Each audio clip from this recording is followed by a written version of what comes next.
Hello friends, ધમુસ kitchen and vlog પર તમારું સ્વાગત છે. મિત્રો, આજે આપણે સાબુદાણામાંથી ખૂબ જ ઝડપથી માત્ર 1 ચમચી ઘી અને ઘરમાં રહેલી વસ્તુઓથી જ ટેસ્ટી એવી મીઠાઈ બનાવીશું. આ મીઠાઈ ખૂબ જ સ્વાદિષ્ટ બને છે અને વ્રત ઉપવાસમાં નાની હલકી ભૂખમાં 2 પીસ ખાઈ લેવાથી ભરપૂર સ્ટેમિના પણ મળી રહે છે.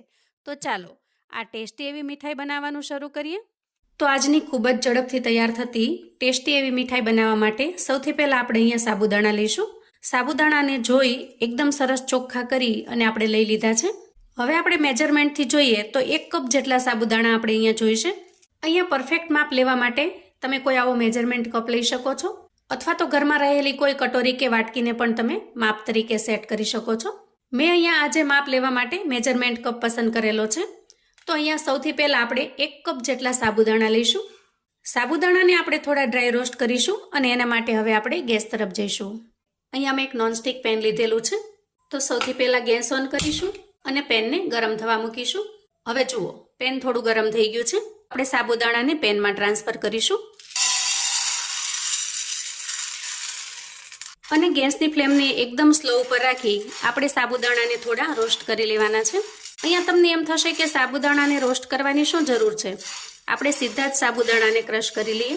તો મિત્રો, એવી ભૂલ બિલકુલ ન કરતા, કેમ કે સાબુદાણાને રોસ્ટ કરશો તો એનો ખૂબ સરસ ફાઇન પાવડર બનશે. કાચા સાબુદાણાને જો પીસશો તો એનો પાવડર સારી રીતે નહીં બને, કરકરો બનશે. અને મીઠાઈ બનાવવા માટે આપણે જેવો પાવડર જરૂરી છે, એકદમ સરસ ફાઇન પાવડર, એવો પાવડર આપણને મળશે નહીં. વળી સાબુદાણાને રોસ્ટ કરી લેવાથી એકદમ સરસ ક્રિસ્પી બને છે, એટલે એનો ટેસ્ટ પણ ખૂબ જ સરસ બનીને તૈયાર થાય છે, એનું કાચાપણું દૂર થઈ જાય છે. હવે જુઓ, અંદાજે 5 થી 6 મિનિટ સુધી આપણે સાબુદાણાને આ રીતે રોસ્ટ કરી લીધા છે. હવે તમે જોશો કે સાબુદાણા ઉપર તો કોઈ પણ જાતની ડિઝાઇન પડતી નથી, કેમ કે ગેસની ફ્લેમ ધીમી છે. તો આપણને કેમ ખ્યાલ આવશે કે સાબુદાણા સારી રીતે ડ્રાય રોસ્ટ થઈ ગયા છે? તો એની પણ એક ટ્રીક છે. આ રીતે એક સાબુદાણો લઈ અને તમારે દાંત વચ્ચે દબાવીને ચેક કરી લેવાનો. જુઓ, એકદમ સરસ ક્રન્ચી લાગે તો સમજવાનું કે ખૂબ સારી રીતે ડ્રાય રોસ્ટ થઈ ગયા છે.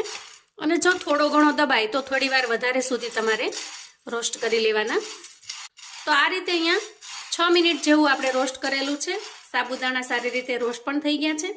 ગેસની ફ્લેમને બંધ કરીશું અને તૈયાર થયેલા સાબુદાણાને એક પ્લેટમાં કાઢી લઈશું. હવે આ રીતે તૈયાર થયેલા સાબુદાણાને આપણે થોડી વાર માટે ઠંડા થવા દેવાના છે. તો જુઓ, અંદાજે 5 થી 6 મિનિટમાં સાબુદાણા એકદમ સરસ ઠંડા થઈ ગયા છે.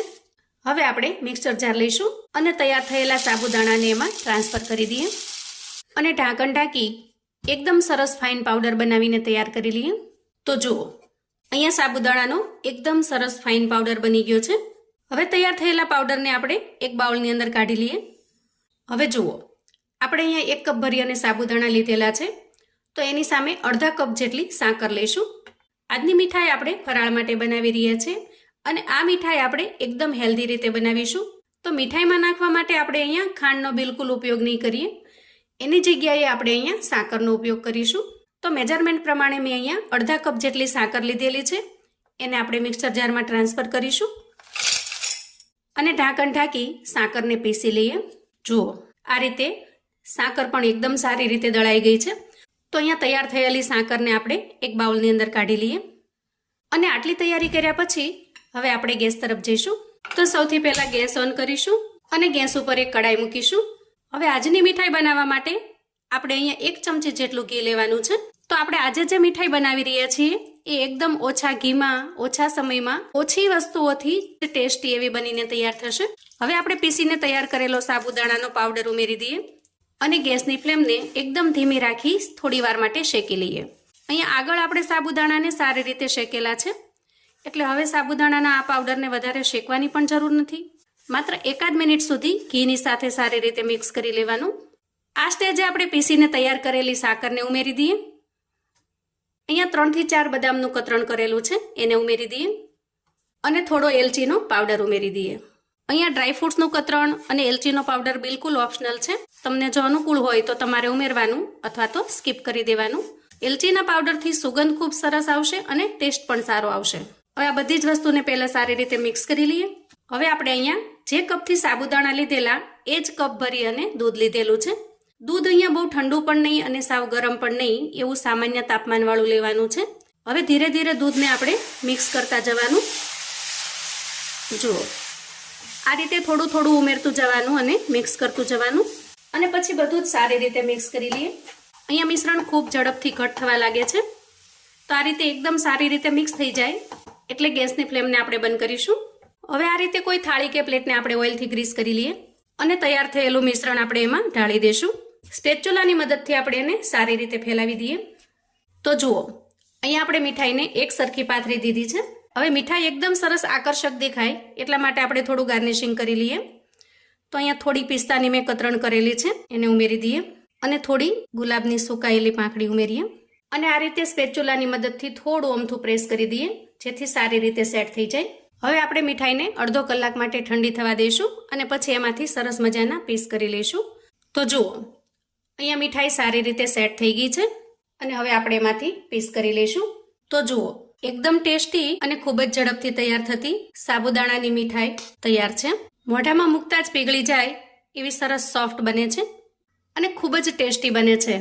તો ફરાળમાં કશું ઝટપટથી ખાવાનું મન થાય તો ફટાફટથી તમે આ મીઠાઈ બનાવીને તૈયાર કરી શકો છો. ખૂબ જ ઓછી વસ્તુઓથી તમે ઝડપથી આ મીઠાઈ બનાવીને તૈયાર કરી શકશો.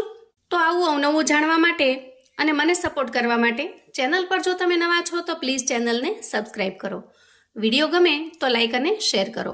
તમારા સગા સંબંધી મિત્રોને પણ આપણી આજની આ એકદમ હેલ્ધી અને ઝટપટ બનતી મીઠાઈની રેસિપી ચોક્કસથી શેર કરજો, જેથી એ લોકો પણ બનાવીને તૈયાર કરી શકે, એન્જોય કરી શકે અને એના પરિવારને પીરસી શકે. કમેન્ટમાં મને ચોક્કસથી જણાવજો મિત્રો કે આજની આ ઝટપટ બનતી મીઠાઈની રેસિપી તમને કેવી લાગી છે. ફરી મળીશું એક નવી રેસિપી સાથે. ત્યાં સુધી આવજો મિત્રો.